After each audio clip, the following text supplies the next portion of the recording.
Hi guys, welcome to another episode of the Technology Show, where our experts translate geek into regular speak. How do you feel about mixed reality versus virtual reality? And what are your thoughts? Gadgets or games? And where exactly are you on the battlefield of Windows versus Apple? Stay tuned for our special geek guests. And now, it's over to our techsperts. It's the Technology Show where we translate geek into regular speak. Almost every week. Almost every week. Back. Well, it's 2 weeks already for the year, so we doing it. We're doing it. We're back in. So tell me, how are you feeling? Because last week we were dying of heat. You definitely took victim to it. I was out of shape. I'm voice is still a little bit. The body's feeling better. I'm more acclimated to the time zone. I'm sleeping at the right hours. I did not mention to you though. Tell me. So I get to Jakarta and I'm like, okay, I am going to do a big change. Going to change my diet, going to change my working hours, all this kind of stuff, right? Because I'm still working Australia time. So every day, woke up at 5 o'clock, went to sleep at 10 o'clock, like hardcore. Holy crap. You were sleeping for 7 hours. Every day. No wonder you're sick. Every day. Well, I usually only sleep like 5 hours. So yeah, no, so do I. Yeah. That's too much sleep. Totally. And then keeping my calorie count under 1,000 calories a day, which that's low. Yeah, it's low. So it's not about calorie counting, but it's about like seeing how much you're eating and the kind of stuff you're eating and what it generates in terms of calories and fats and stuff. So yeah, it was like every day I had 3 small eggs for breakfast, and then like at lunch I had like a little salad, and like at dinner I had this delivery food like healthy meal thing. We did an app of the week many moons ago, like My Fitness First, whatever I think it was, where we were counting our. Remember, you count your calories. MyFitnessPal, yeah. MyFitnessPal, that's right. That's what I was using. And you know, I kind of gave up on it because life just got hard. Not because the app was bad. In fact, it was an app of the week, and we're going to talk about app of the week. When you drop to 1,000 calories, because we were allowed. How many are you normally allowed? Because that's 1,500. So, I was about to say that's like 30% drop, right? And that's already trying to cut. That's like so, you're saying. What were the effects? I mean, is that why you got sick? 5 kilos. But besides the weight, I mean, that goes without saying. It's called starvation. I mean, I could send you to Rwanda and you won't eat for a year. You'll look great. But did you notice any effects? You know, I was doing that intermittent diet before we got into the holiday season when every day was a beer with someone. And I could feel the difference and I could see the difference. But I was hungry, man. Like to start, I was hungry. Like my body, and I was training. Yeah. So I was training on an empty stomach, and if I pushed too hard, tough. I can't do that. Yeah, no, I did that, and it wasn't fun. I was hungry. I definitely felt it. The thing with Jakarta is that you don't have as much walking at all. So you're getting in a car here, and the walking you do is in the malls. Yeah, you do get on the scooters. So oh my god, dude. That's like take your hands into your own life. Huh?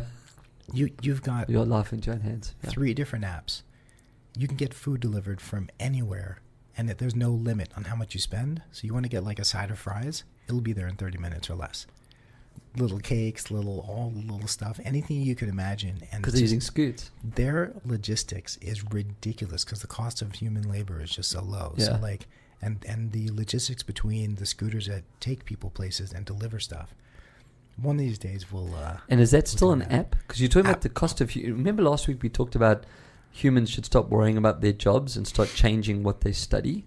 So now you're referring to Jakarta, which is a third world, and I come from a third world, so I understand that. But what's interesting is the meld of technology. So you're using an app like a Uber Eats or whatever that we use here, but your delivery mechanism is affordable because, mind you, they use scooters and bicycles here as well, but you pay minimum wage. There's no such thing. You get a job, you're lucky. And there are some cases where the delivery restaurant, because they're competing against each other, like we were facing this with one of our clients before, that the new delivery services were eating into their lunch. Yeah. Like literally. Yeah. I did the pun last week on food. You're doing it this week, but yeah. Now these restaurants, they will deliver food free of charge.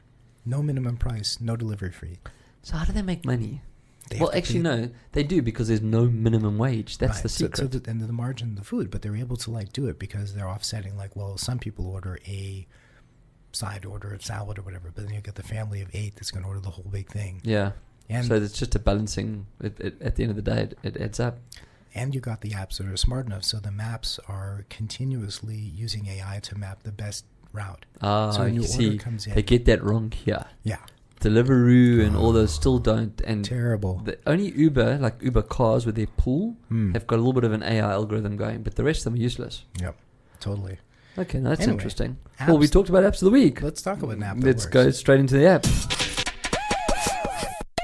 This is shout out to Korea. And, you know, typically... To where? Korea. As in the country? The country. Which one? North or south? So this is to South Korea. Yeah. This is an app called Volo. It's in a company called G&M. And G&M is a transport logistics and transport tourism operator. I like the way we led into this, and that actually wasn't even planned. No, Talking totally. about food delivery. Totally unplanned. No, it's lunchtime. But Volo is really cool because if you are a traveler or if you're a person that actually goes on vacation and likes to take photos, Instagram lets you put photos and create stories, right? But the stories are connected. They last for 24 hours, and you can have some photos that aren't necessarily connected. This is like a very, very simple, easy-to-use photo and content journal, socially active, social community. So you go in, you take photos, you create little, like a photo book, and then you can add where you went to, the starting point, the end destination. You can add a place on the map, you can add a quote, and you can add a little note. What's interesting is hashtags then are categorized, so anyone that goes to a place can look for a hashtag food, hashtag place to visit, hashtag cool thing, whatever. It will then pull in all those hashtag locations and hashtag activity into a single place. So if you're traveling to a new place, like you mentioned earlier before we got on the show, it's like TripAdvisor, but just in one place, 100% user generated, and you have people that are rated based on the content they produced. So that's what I was about to say to you. I mean, like for the listeners as well. So it is iOS and Android. I've got it on my phone as well. It's definitely more about you and you doing the trip for you as opposed to TripAdvisor where you're doing the trip for them. Them being the people that would take your advice, hence the name TripAdvisor. So this is, you've got, I think the app's been around for 2 years, but in the last 6 months, they've grown, I think, about 400 or 500%. So they're over 1 million users now, which in app land isn't bad. I'm looking at one in Melbourne, and they're talking about the hook turn. So you get these very interesting bits of information that people say, okay, you know what, that's interesting for me. And if I'm traveling, let's say, to Taiwan for the first time, I want to know things to see and places to go, people to go to. It's not just an article. I have to go to a page with someone's reviews and then scroll down. It's a very quick way to browse, consume edible bites, which is, you know, social style, but then also create your own and add to that story.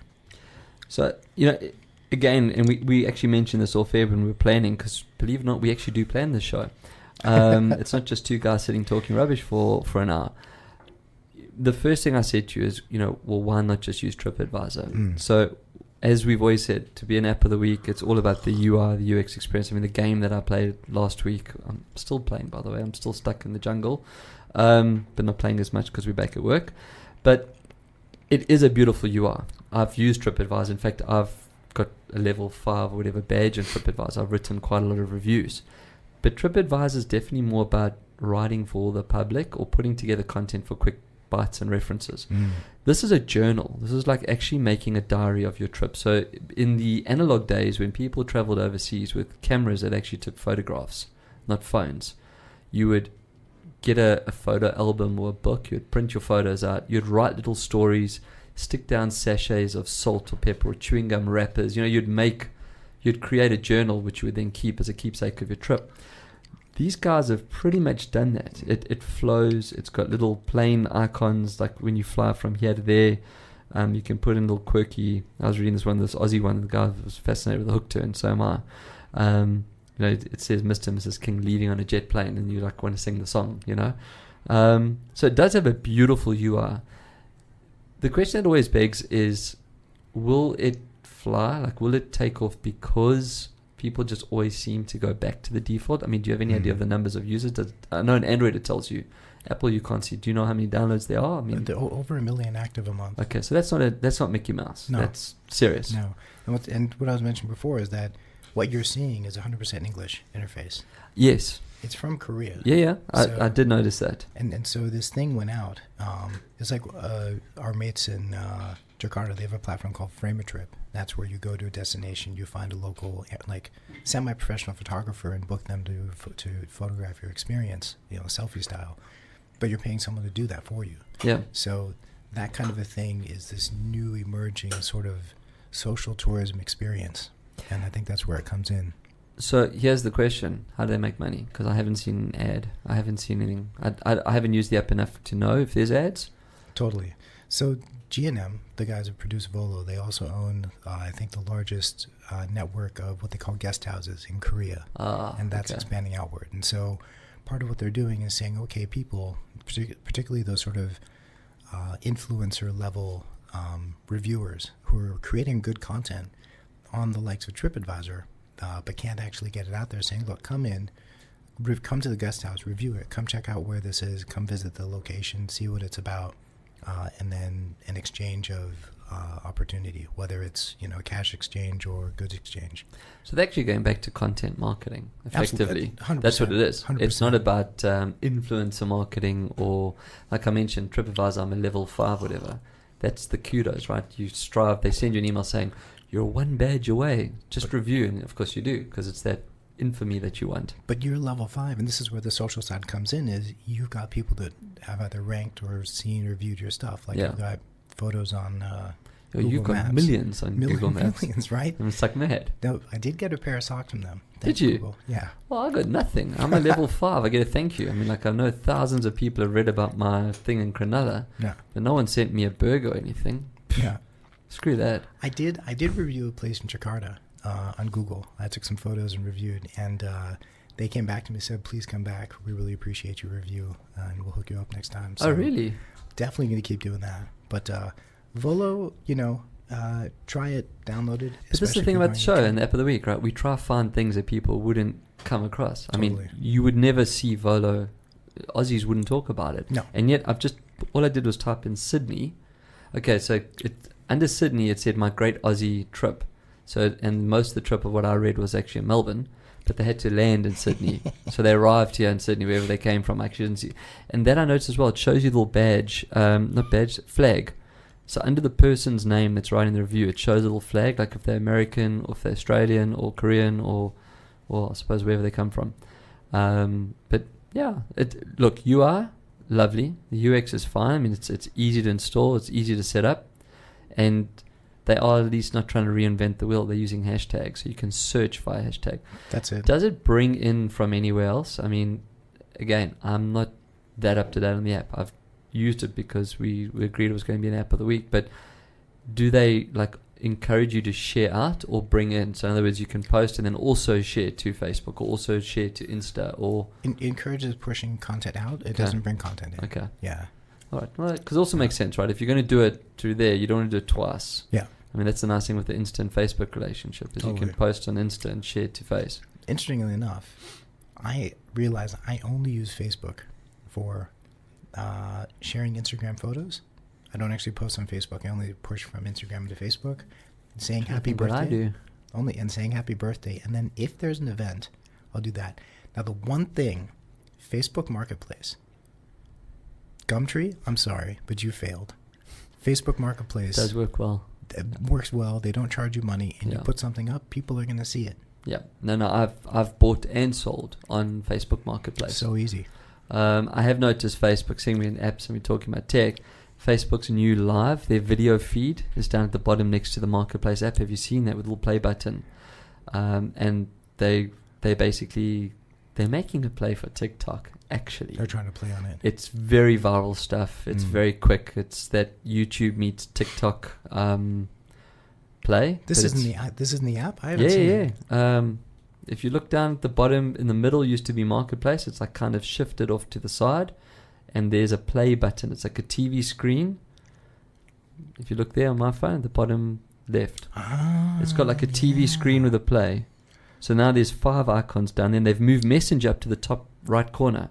I'm talking about iPhones. I don't know about the same as Android. It's a different... wow, that's very different. So on iPhone, you've now got your feed. There we go. Yours is like that. So you see, on iPhone, your feed button is the bottom left. Then there's this TV screen that I'm talking about that takes you this content. Then Marketplace is now boom in the middle. Yep. Well, just offset middle. you've got groups, you've got your notifications, and you've got your settings. And then they've moved Messenger right up to the very top. Now, if you go into play, see, so it brings up these viral videos. That thing, there was a dog inside that snake. I've just brought up a video. There it is. Look, the snake has this dog wrapped up, and these guys like get it free. Good on those guys. All right, so we left Volo, and did you just find one of the viral videos? I know they're gross. They're terrible. Why? But it's like that shock. Why did you send but me you there? see, it's the shock tactic. Why did you send that me makes there? it viral, right? So that's what they're after. God, everything is horrible on this. Everything is horrible on this. Yeah, no, I haven't seen pleasant stuff yet. As I said, they're going for the shock factor. But they've got a plan, right? I mean, Zuckerberg knows what he's doing. Ask him. I'm not happy about that. Anyway. Do we wrap it up? Volo, V-O-L-O. That's it. Getting back into it. And week 2 of Things with a Z. Things with a Z. With a Z. We're a multicultural, multilinguistic Absolutely. show. So what's happening in the things world? Well, I mentioned last week that I was about to have hit my 2-year anniversary. So the first story that I've got, so now I have been here for 2 years. The first story that I've got is, and we spoke about this a year ago, Bank West came up with the Halo ring. Remember the ring? Yes. That like ring for tap and pay? Did you get one? I didn't get one because I don't bank with them. Okay. And you know what actually bugged me with them? Where they got it wrong is they charged you for it. Okay. Now, when you get a debit card which has tap and pay inside it, it's free. You know what I mean? Well, you pay your bank fees, but your card is free. If your card gets poked, they send you another one. It's free. Okay. Does a ring cost more than a card? Probably, but they're making money on transactions. So I would have opened a BankWest account just to get the ring, but I wasn't prepared to open a BankWest account and pay for the ring. That's me. Okay. However, 25% of their clients did. So 1 year later, a little more than a quarter of BankWest customers that have a debit MasterCard and a Halo contactless ring are using them for purchases, using the ring. 25% are using the ring. Consistently. That's impressive. So 25% of the customers that have that, okay? So if they did 1,000 rings, then it's only 250, but they are still using it. Which means that the people are happy looking at innovation. And in fact, talking of bank innovation, last week was the results. I haven't actually read the report of this whole bank report. It sounds like the banks are actually in shit. I mean, they're going to be jumping through hoops for a while now. But Zinja, now I mentioned them before, XINJA. Yeah. They're going through crowdfunding, second crowdfunding. Okay. They've already oversubscribed, 855% more, which means that Australians want change and want innovation in their banks. Totally. So in the banking, continue on that news. So WeBank, which is the Tencent WeChat bank. So this is over there. This is here. We haven't got Tencent Bank yet, have we? WeBank is about to launch. Oh, wow. So I didn't know that. So you 100% cloud, 100% internet, using your WeChat account. So WePay, but it's a proper bank. QR code. I know, right? Right. Well, Australians wake up or not, because they have a lot more money than the Australian banks right now. 10%? Well, I think our current Asian population in Australia is about 28%. I'm not an expert, but I'm led to believe it's just over 20% or just under 30%. Yeah. And that's why Union Pay has done so well here as well, because that's a bank that's synonymous with the Asian community. Yep. QR codes. WeChat, QR codes. Dude, why you can't just open your phone, turn on your camera and scan shit? I don't know why the Aussies are against it. All the hardware, all Twitter the updates. and QR codes they don't like. Tap and pay. Why do you need to update that hardware when all you need is a QR code printed on a piece of paper on your desk? And long range even. It works. Totally. So maybe 2019 we'll start to see the QR and some permutations of it. We'll start seeing it.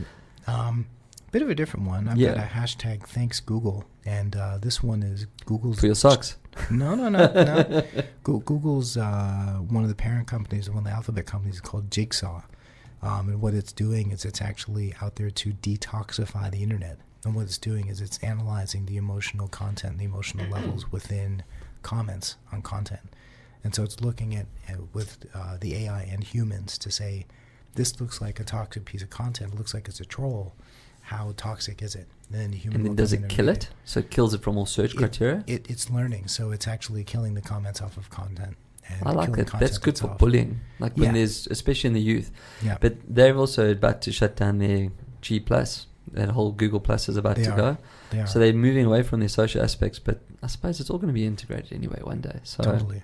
Now, here's another one, and I don't know if I put the hashtag thanks Google on this one yet, but there's a Chrome extension from Google that will tell you if your password's been hacked. And you've seen I've tried the one with Pwned. pwned or whatever. Yeah, have you Yeah. been pwned or whatever? Yeah. Luckily, I haven't. My one account was, but no, like 20 gazillion years ago. Right. I don't think that company even exists anymore, so I don't really care. So you're supposed to put your password into it to see if it's been pwned. Oh, come on. Like, seriously? No, hold on a second. So if you give me, hi, I'm phoning from the bank. If you give me your CVV number, your PIN code, your name, and the last 3 digits, we'll tell you if you've been scammed. Exactly. Sorry, can you repeat that again? Click keys sound in the background. Yeah. Great, that's 2 business class tickets to Jamaica. Yes, no, you're fine. Exactly. Really? Now we're talking about things. There's a Nigerian extension. Yeah. Tell me your news, because I know there's a bunch coming out right now with Mobile World Congress and Samsung right around the corner. Foldable phones. Okay, so I didn't have anything written there, but I have been researching it. So we did mention the Royal. They were the first. I mentioned on the show last year. I think we mentioned last week. What's the device called again? The Flex Pi. The Flex Pi, which has gotten horrible reviews. Yeah, but it doesn't deserve the horrible reviews because they took the leap of faith. They did. And I'm going to get one in the flesh and I'm going to play with it. That's a mission.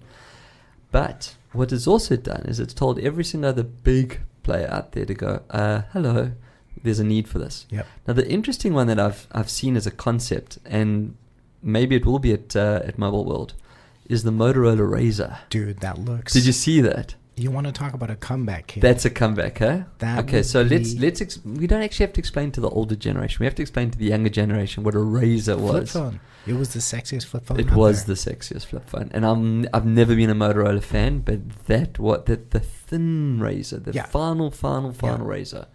Wow, that was a great phone. Now, the top part was a non-touchable screen. That's right. It was just a display. It was a display. and then a the bottom part was keypad, really sexy. numbers, numeric keys, Numeric not keys. alphabet. Yeah. Yep. And it was still SMS-based. It was still Yep. a 2G phone. Yep.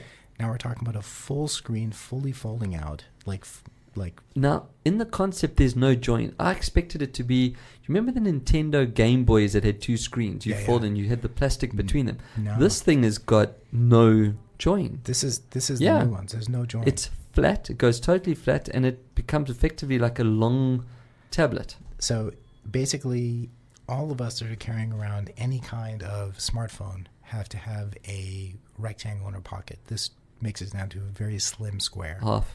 the size. And because of the changes of Qualcomm 45 chipset and all this stuff, like speed, memory, everything in your pocket. So that's coming up. Now, interestingly, the Samsung foldable phone is more like a tablet. Correct. It goes folds in to half. it folds the other way. It folds in its portrait mode to become landscape, Totally. which is also interesting. The only problem I have with it though is which side do you put it down on? Because there's screens like.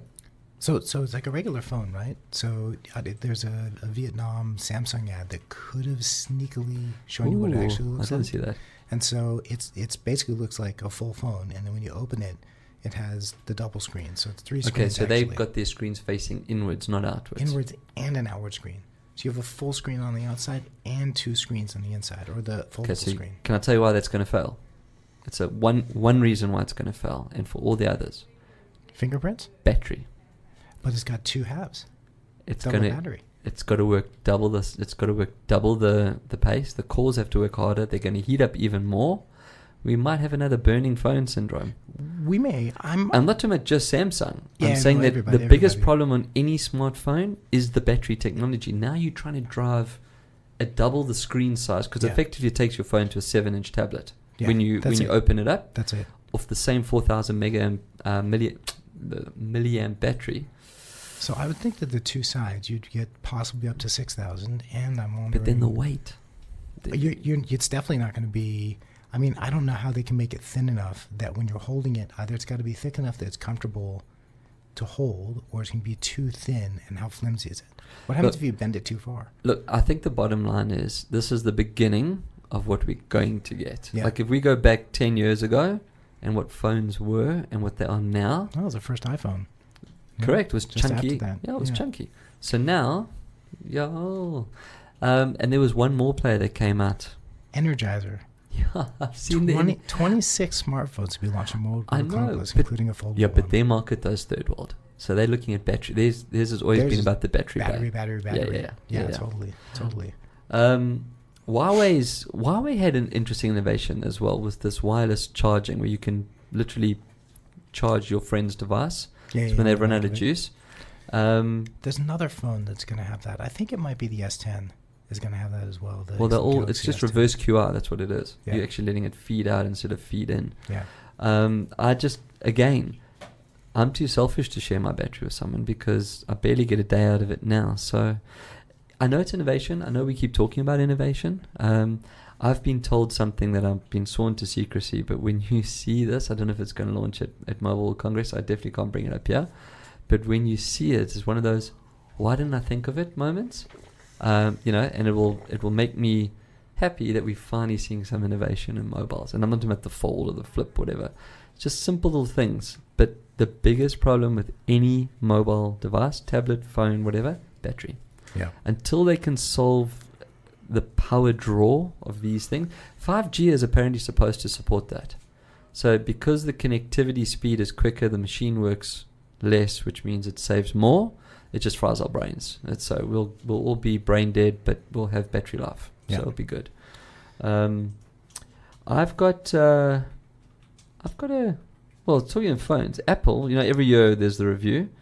They're only barely holding on. I mean, this actually brings a small tear to my eye. I don't know if you can zoom in and see there, like have a quick look. But they're down 3%, which means that they're now down to 55% of the market in Australia. Yep. I was here 2 years ago, and I told everyone back home, not home, this is home now, back in South Africa, Apple owns this market, They were like 68, 70%. They're now at 55%. I hate to be the one that actually calls this, but I think that when we sit doing the CES 2020 show, and then we do the year in review and projections, I think we're going to see a 50 or 49. I think Android's going to finally take over, and it's very sad for me, but it's news. It's things with a Z. Yeah. Now, I think this is from Dell. There's a 49-inch ultra-wide monitor. I saw that. I was like, Cade, have a look at this for gaming. He was like, dude, I don't have a table big enough for it. It's ridiculous. It's ridiculous. It's beautiful. It is beautiful, but it's actually overkill. I mean, it's okay. What do you use it for? Yeah. Like spreadsheets? Because you're trying to work out to the nth degree? 2 or 3 monitors. Programmers. So you split your screen in half. Yeah. You got one monitor. I mean, instead of having, right now you got your laptop and a tablet, right? So here's the problem. The price of that is way more than 2 monitors. And if one monitor breaks, I've still got one. If that monitor breaks, I've got none. Oh, yeah. So, nice, Dell. Thanks for the monitor porn. But I don't know what I'm going to do with a 49-inch monitor. I don't know what I'm going to do with a 49-inch anything. Definitely. But, yeah, that's... 49. It's like my TV set's 55 inches. I've it's got not a that much. 42-inch that I'm trying to sell, and I'm just it's it's already mad. big. So 49-inch would be ridiculous. No, it's mad. Yeah. Anyway, Totally. It's innovation. It's cool. Dude, we have to give a shout out to ourselves and to Penny and Ed and to Geronimo. Yes, we do. That is news. That's news, man. So Blackmores, as in the vitamins. First in Australia, yeah? Yeah, they did a little foray into voice over the Australian Open, and we were the instigators behind it. So fist bump. Let's do a little fist bump and a ping. So, yeah, we got them to put together a voice protocol using a non-Google and non-Amazon-based engine, which had been developed by Penny and Ed on the Radmus engine. And, yeah. Health tip of the week. I don't have all the results, but I mean, we definitely went through the pain and suffering and sweat of understanding how it works. So if anyone wants to do a foray into voice, we have battle scars and we can definitely help you. But in a nutshell, we help Blackmores ask questions or provide information to clients, and all that data belongs to Blackmores, not Google and not Amazon. So I think you can elaborate a bit further on that if you want. Yeah, it's news. We spoke last week about CES and about how we're seeing the trend of like the adoption of these sort of future technologies into today. And part of that is voice. And the point of, we've spoken about it with AR and VR, we've spoken about it with voice, we've spoken about it with IoT and AI. It's about function versus fashion, if you will, or entertainment. And this is a tool that actually lets you say, okay, I'm on a health tip. It categorizes you and asks you your age, your weight, your gender, and what kind of tip would you like? And then it gives you a tip, and this is would you like more? But the tips are actually quite useful. Something that it wasn't just for marketing's sake of marketing. It was actually a useful tip that you could benefit from. Totally. And it's not trying to sell, and it's about the idea that content is what makes something valuable. And I think we're going to see a lot more of that. So kudos to Blackmore's. At least they, and if nothing else, and this has always been a moan of mine in Australia, is we've had a lot of clients turn around to us and say, we'd love to be first, but come back to us when someone else has done it. Now, I don't know if math is different here, but first kind of means one, like you are first. Come back to us when someone else does it, you're not first anymore. That's right. Blackmore's put their foot in the water, man. They dipped their toes in and went up ankle deep, without shark nets. They went in there and, as with any new tech, there's obviously trials and tribulations and lost sleep and hair and all those good things, but they have vitamins that can replace hair or make hair healthy. So, must actually find, if the public link is available, we must put it up on the... Just Blackmore's homepage. Is it on there still? Yeah. Okay, have a look, see, I'll share it up. Change tack. Sure. 3D printing. So you haven't heard much about it lately. No, and it's always like a love child of mine that you just want to keep in the corner. It's continually been improving. You do have 3D printed food, you have 3D printed muscle tissue, you have 3D printed organic tissue. Now what they've come out, and this is again MIT, which is always pushing the bounds of technology and science, they can print, it's ridiculous to watch, but basically it uses light to shine through a viscous material, a liquid, and then it looks for the different lights from different areas to like where they cross is where they print, and so it can print something within seconds. And so it looks like the Star Trek device that actually creates something like what was it called, the Fabricator? Oh yeah, I know what the you meant. replicator. The replicator, yeah. Thanks, Cam. So the replicator would basically print something within seconds, and you watch this video. If you actually have to slow it down to see it being printed, it looks like there's nothing there, and then there's something there. And it's still early prototype, super alpha, that's coming. But this is the thing, right? All those movies we watched as kids are now real. Like that stuff the is comms. Totally. The only thing we're missing is transportation via light. Like a tricorder. Like when you just move from one place to another through a Star Trek chamber. Proper transporter. Yeah, that'll be But cool. it's coming. Yeah. And so is The Fly. Remember that when the movie The Fly, when the guy gets into time travel and comes back. You're talking about 3D printing, and like we don't really see much of it. I'm going to call 2019 as the year of AR. We spent the whole of last year talking about voice, AR, VR. AR and VR are no longer just, we'll probably talk about it now as well. They're now normal things. AR and VR are not futuristic. They're everyday, growing exponentially. But AR, we started chatting about last week. There's not enough conversation and focus around what artificial intelligence does. People will be collecting data. People are building new tech in that.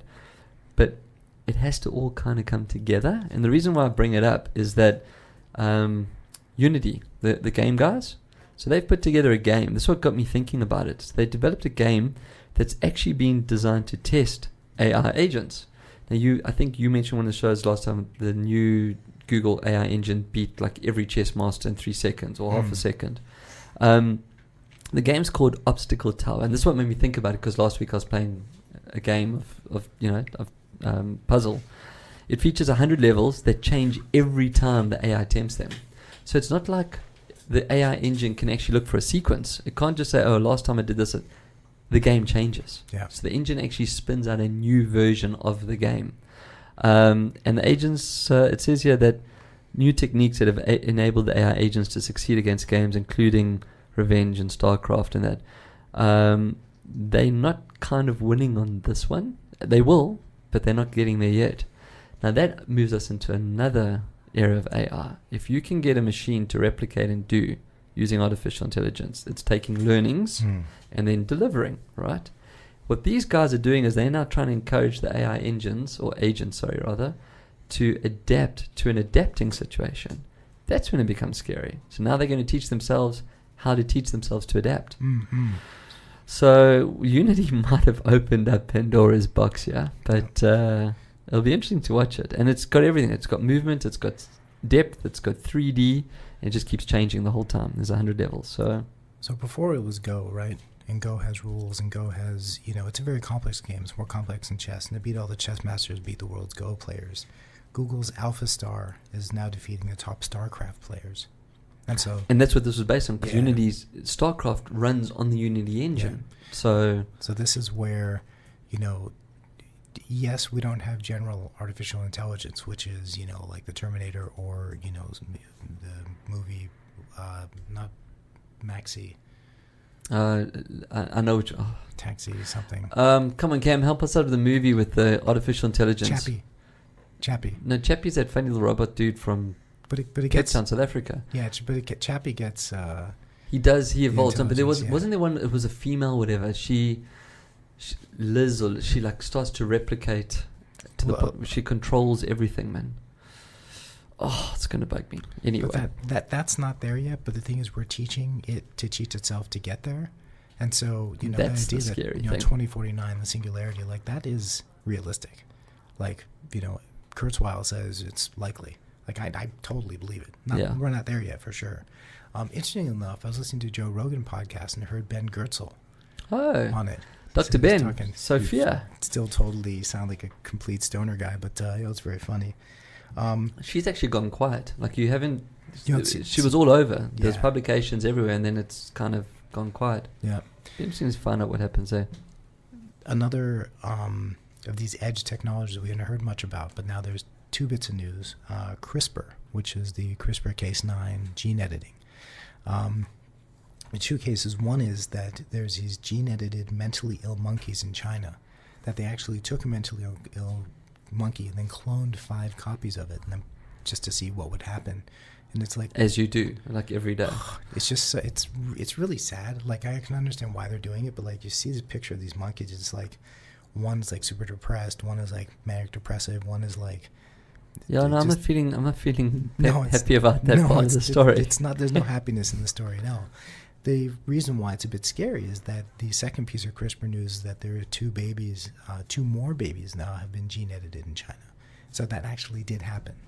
And so they actually took that CRISPR gene editing, put it into babies to, I think, take out a gene that would have produced HIV/AIDS.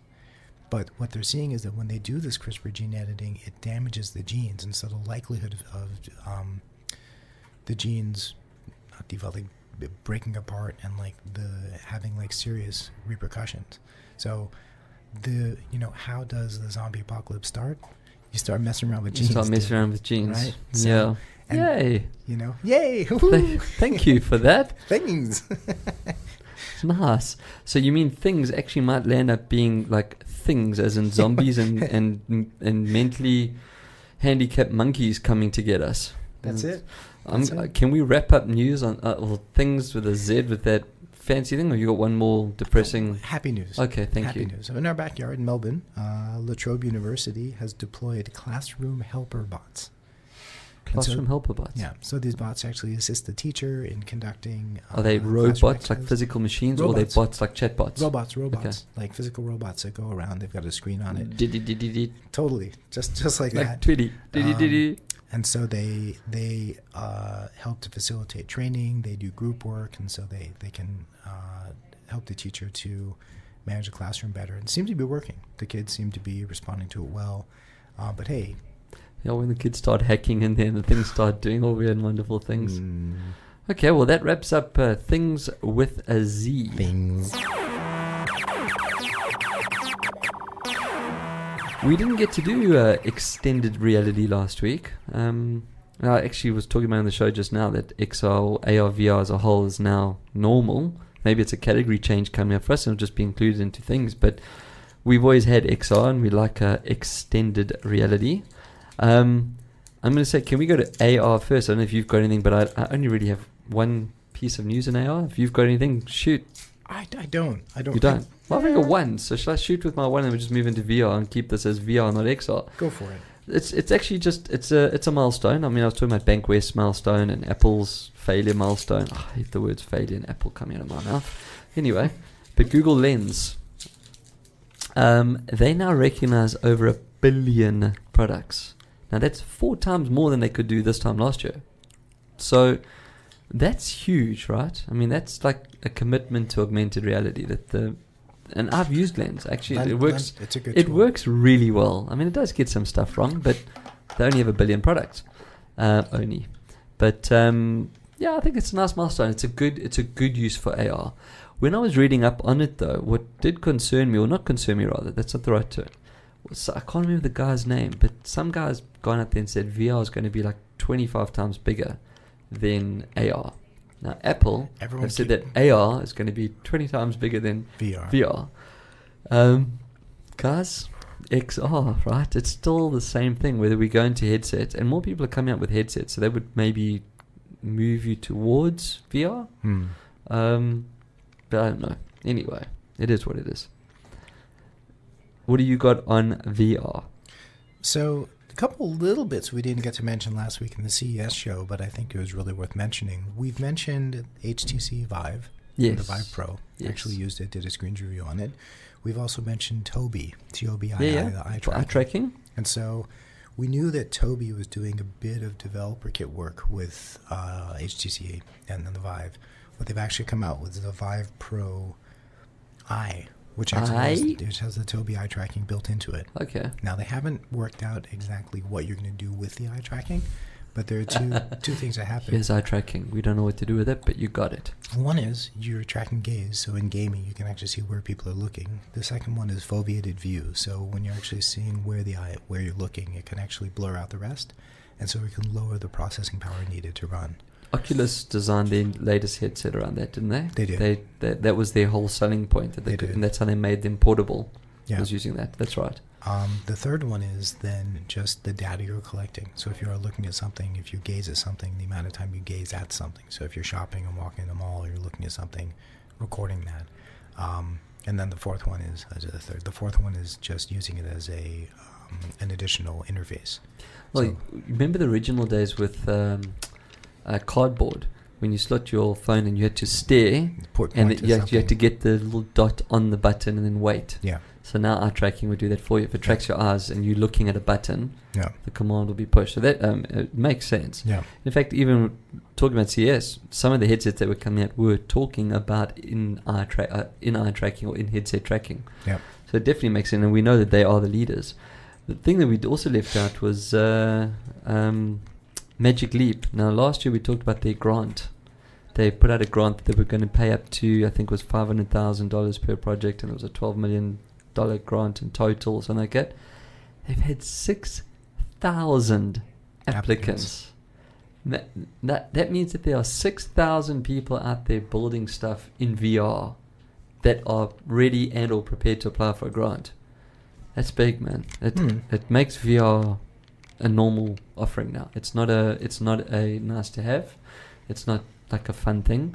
When 6,000 people are applying for a grant to get their thing onto Leap Store, interesting. So how do you actually wean that out? So you know that 20% are chance takers on any application, anything in life. You know, guys have just got stupid shit and they're going for it. But when you get down to 10%, that's 600 people. 1% is 60. There's going to be some amazing stuff coming out there. So do the angel investors sit around like sharks or vultures waiting to find out what's being discarded and back it anyway? It's, So 6,000. I had some insight into that just yesterday, actually, and I think it may or may not be this case, but fortunately or unfortunately, there's a process that goes into looking at the actual submission, and no matter how good the idea is, if the submission doesn't have certain points included in it, they'll remove it. And they'll just say, you're kicked out. You didn't have the... See, but that's also forecast. stupid, though, right? So stupid. I mean, like, you could miss out on the next big thing because of that. But they have to have something, right? Yeah. Here's one that I'm wondering about that somehow got through and got funding is built, right? So this is another one from CES. This is a VR solution. Valeo Voyage. You're basically experiencing what it feels like to be in the backseat of a car, but you're not in the car. It's called nauseous. There's nothing worse than being in the backseat of a car. Well, they're saying that you could accompany someone who is in the car, and so you have a 360 camera in the car, and then you get to be in the car with them. So unless it's like a group of porn stars or rock and roll band like Foo Fighters, wow. Okay, I can think of a mom who is afraid that her kid going to school in a taxi or in a car is you worried. See, you always find the nice stuff. I go left of center straight away. But I think this is silly. Dude, I can't sit in the back of a car. I hate the back seat of a car because I need to look forward as I get sick. You've seen I can't even read my phone on a bus. So that to me sounds like the most horrific. And are they one of the guys that got funded? Or is this something this is at CES? This is there, and I'm thinking like, why? No, the backseat story makes it like with Cade's gone to high school this week. It's his first week now. He's done, and there's him and two mates, and the parents are floating around like helicopters. Like this morning, we tried the bus, and we were all standing there, and like 40 kids rocked up in uniforms. So all we had to do was like walk to the bus stop. You'll see the other kids wearing the same uniform as you. Get on the bus. You know what I mean? It was like we didn't need to be there. Anywho, so here's one that I know you like because it's got to do with transportation or locomotive movement, as we should probably call it. Okay. It's Brilliant Sole. That's the name of the startup. Okay. They've made a sole, or an insole rather. It's like a shoe insole that will then report the locomotion schemes back for you in a VR environment. So you're wearing your shoes, and when you walk, the sensors will feed back and move you in the experience. So it also takes away the need for having to put up boundaries and limitations. So the backpack solves that problem. Okay. But you still have to walk within an environment. The sole will now give real feedback. See how far you go on and see, and then obviously measure pressure. So now you could start to use feet in VR just in your normal shoes. Right. It's interesting. I mean, it's definitely there'll be a need for it. Sure, Nike or any of these big shoe companies would find a lot of research how people wear their shoes, like wear out their shoes and that kind of stuff, where the pressure points are and that. So interesting. It was a little find. The University of Duisburg-Essen and University of Regensburg. That sounds German. Yeah, I think so. They've revealed a new haptic feedback system that uses levitating drones. Ooh. Mounted with a touchable surface. So it looks almost like an X-Wing fighter with like two round sides, and it's levitating in front of you, and you touch it, and it actually pushes. So it creates a surface in front of you using drones. And it's using haptic. So you're feeling a wall, you're feeling... And it pushes against you, right? So the drone has the upward... it's got the power. Air, and then also pushing against you so you can feel it. Pretty cool. That is cool. Interesting. What would you use it for? Do they give you any use cases as to why they did it? Oh, a wall with buttons or... so like a virtual machine, or when you go and do virtual shopping, you can actually select like a... touch stuff. So it's not holding a controller, it's actually touching a wall or something like that. Yeah, you see, I let my mind run straight away again, so I'll just bring it straight back. We talked about Magic Leap's success. I suppose we should talk about Meta's woes. They're pretty much gone. They've filed for bankruptcy. They did, and then some guy... They've just launched their $2,000 headset and blah, blah, blah. And some random person went and bought all the assets, and what they're going to do with it, nobody knows. But yeah, it's... So, you know that it all pretty much stemmed... The last nail in the coffin was because of a lawsuit against patent infringement. A company called Genetics, or Genetics. But basically... How did they go from being so funded? I mean, Meta was funded, right? They had big money behind them. Yeah. To insolvency. Like, I'd love an inquiry on that.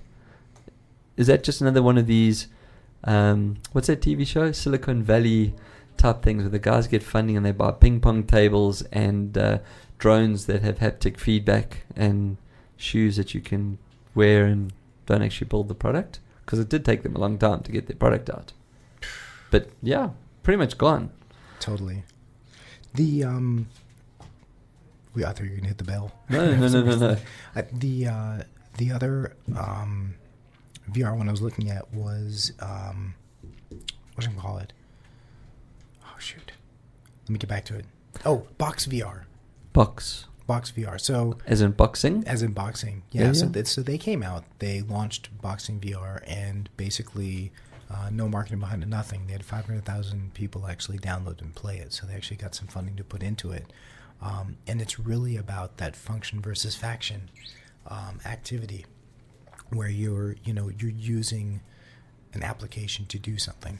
IKEA space, everyone else, and so that I thought was pretty cool. And then there's another one that's called Paradiddle, which is... do you know what a paradiddle is, by the way? Well, this is VR drums. Is it something to do with that? So paradiddle is 1 1 2 1 1 1 2 1 1. There you go. I was a drummer, so you play paradiddles. So, okay, VR drumming. Yeah. Now, Gavin Flax, you'd be proud of me for that. It's using haptic feedback, and so you're using the controllers like the Vive controllers, and so you can feel the haptic feedback. It's not the same as drumming, and you can't get those electric drum kits where you can put a headset on, you won't hear it. I think it is very interesting because then you can be a drummer in, any environment. So I'll tell you where it fails. As a drummer, so I drummed. Okay. You need to feel a set of drums. Yeah. And I've played on the Yamaha and the Rolands, which are the electric sets. Okay.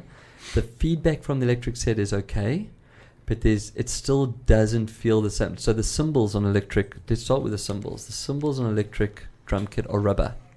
So they're silent, right? So you hit them, and that's what you're not feeling it. When you hit a bronze or chrome or steel cymbal, whatever the metallics are, the whole thing vibrates. Yeah. And when you hit it again, you're hitting it mid-vibration. So you're feeling something different because the cymbal is busy waving. That's what it's doing. Same as the vellum on the drum, the skin. Yeah. When you hit it, it's the way you've tuned your drum that it bounces your stick. So here you're hitting fresh air. But couldn't algorithm create that? Look, I can't say no because I'm not. Otherwise, I'd be writing it. But like Gavin, my brother-in-law, who teaches drumming, he would be able to feel that and see. I couldn't answer that question, but your speed and your bounce of your sticks, it's force. Take the haptic feedback of the different gloves we've seen that have the ability to actually stop your hand from moving, and actually add the vibration and the haptic feedback. And if you added that in with the drums, you see, remember it's a wrist action. So drumming is your wrists as well. Yeah. Not just your arms. Totally. So, I'd love to give it a whirl. Yeah. And so you said paradiddle. I mean, I know what that is. It's 1 1 2 1 1 1 2 1. It's a training mechanism. Paradiddle. You do paradiddles to train. I mean, talking about drumming and that, your favorite game of 2018, Beat Saber, they've just smashed every possible thing there was to smash. Soundtracks now. Yeah. Now they're getting like Spotify 10 million listens on soundtrack. Totally. It's just so music and VR are a done deal. Yeah. So training, like playing a piano, for example, your keys never ever feedback differently. You depress a piano key and it depresses and it comes back again. That would work in VR because your haptics would control the feeling on your hands and the keys. But a drum, and so if you think for a second and you shake your arm down hard to hit, negative energy comes or reverse energy comes back into your hand, depending on how hard you hit or how soft you hit. So take away traditional drumming, take away hardware of drumming, and think about the newbies that have never done it before. Different story, right? I 100% agree. Doing something even without any kind of a thing. I mean, imagine that all you're doing is. This is the thing for me. Like I am old school. I've done analog. I know. But we have to acknowledge the fact. Just I think it's great. Fortnite, for example. What kids are doing and how they engage and how they interact with each other. There's just a completely different communication realm going on. Where I have to give it the positive is what you said. So as a drummer, the worst thing you can be in a band is a drummer for two reasons. One, you're the guy at the back that no one sees, and you have to carry your equipment. A guitarist puts his guitar in a case and carries it. A singer doesn't do shit. He just walks because the mic's already there. The drummer has the bass, the snare, the crash cymbals, etc. And unless the next level where they set for you and your guys carry for you, you don't start off in your career like that, right? No. Now you carry a pair of gloves and a phone and a visor, and you drum. The other nice thing is you can now gig with your friends at school. Guy can play virtual guitar, guy can play virtual keyboards, and you can play virtual drums, and you can connect. So I think it's fantastic. Remotely as well. And that's what I'm saying. Yeah. It's fantastic from a tech point of view. I would feel that purists though will push back on it because they've pushed back on electric drums Of course. for years. So now you're saying now we're taking away the drum. And the other thing that's sad about this, drummers are very strong. They're very fit. Their arms are big because it's a workout. You go and sit behind a set for one song, you'll be sore. I couldn't do it anymore. I'm not fit enough to do it anymore. Now you're doing nothing. Your hands are just, So it's Wally. So yes and no. E-gamers, esports, they are some of the most fit people in the world. True. Right? Yeah. They actually have but they go to fitness gym. regimens. Yeah. They do go to gym. They have to go to gym. Yeah. So like these if you are virtual gonna drummers be- have to go to gym. Totally. Now, I'm just training for my virtual gym. But you mentioned before, is it going to be VR, AR that's going to be larger adoption? And I think that when the glasses come out, AR is going to have a massive hit. In the time between when the glasses and then the contact lenses become available, VR hardware is going to get slimmer, faster, smaller. So I'll bet you that VR hits the numbers before AR does. I know, I'm with you. AR might be bigger. But AR eventually will be bigger because of the workplace more common environment. use. Until we can actually work within VR and completely replicate human activity in VR. Yeah. I'm going to finish on my side with one last one because I've mentioned these guys before. They're called Feel Real. They're about to go back to Kickstarter again for their second crowdfund. This time, it's a VR device, VR, that adds smell and haptics and air movement to other headsets. Okay. So, you clip it on like at the bottom. correct. Yep. I haven't seen pictures of it, but basically, we've always said smell. When you walk past a coffee shop, you smell coffee, you want coffee. A lot of corporates have coffee sensors pushing coffee smell to it because it has that inviting when you're having a meeting. Yeah. So now you can smell Caffeine literally the addiction. flowers. But now imagine if you're in a race car. So you feel the racing, You the smell steering wheel, fumes. smell the fumes, feel the heat. tires, yeah. I think that as a sixth sense, that it's brilliant. That really brings VR. Or if you jump out of a plane and you're flying and you feel the wind in your face, Yeah. then as you get closer and you start to hear and smell, and Yeah. so does it feel real? I can't remember what their last thing was that they did, but it had to do with haptics. They've always been on the amplifying VR side as opposed to in the VR side. Yeah. And as an add-on. That's my last thing. What have you got to finish up? Actually, there is something else. What? Alcatel. Oh, wow. That should have been in things with a Z. Absolutely. Yes. Guys, we have another phone to give away. We do, an Alcatel One. So, again, like last week, you got to check out social, follow us, like us, share, tweet, and a shiny new phone could be yours. Chance to get it. The only thing I'll mention is there's a company out of China called Pico. Pico, and they are probably the closest thing to a competitor to Oculus in terms of the untethered. We've come across Pico before. Yeah, so I saw a Pico, I think it's Neo yesterday, at Haymarket HQ, and I didn't get to actually use it, but in terms of an alternative to, there are lots of headsets coming out. You've got Windows MR or Windows VR headsets coming out. They're not there yet. In terms of the closest thing, Oculus Quest was on view at CES. People said, wow, it's the next big thing. It's going to be a game changer. Pico's quietly coming around. The thing is, they're in China. HTC is from Taiwan. They're kind of in China. They've got a pretty big presence. Oculus definitely is not. And that Chinese market, It's massive. it's massive. So, we don't hear about these things, but, be on the lookout for Pico Yeah, because sounds you might good. see more coming in. Well, that's a good way to wrap up. Indeed. So, until next time, keep your screens clean and your knobs shiny. Thanks for listening to our latest episode of The Technology Show. Remember, for more episodes, hop onto eaglewavesradio.com.au, follow us on Twitter and like us on Facebook. Catch you next time.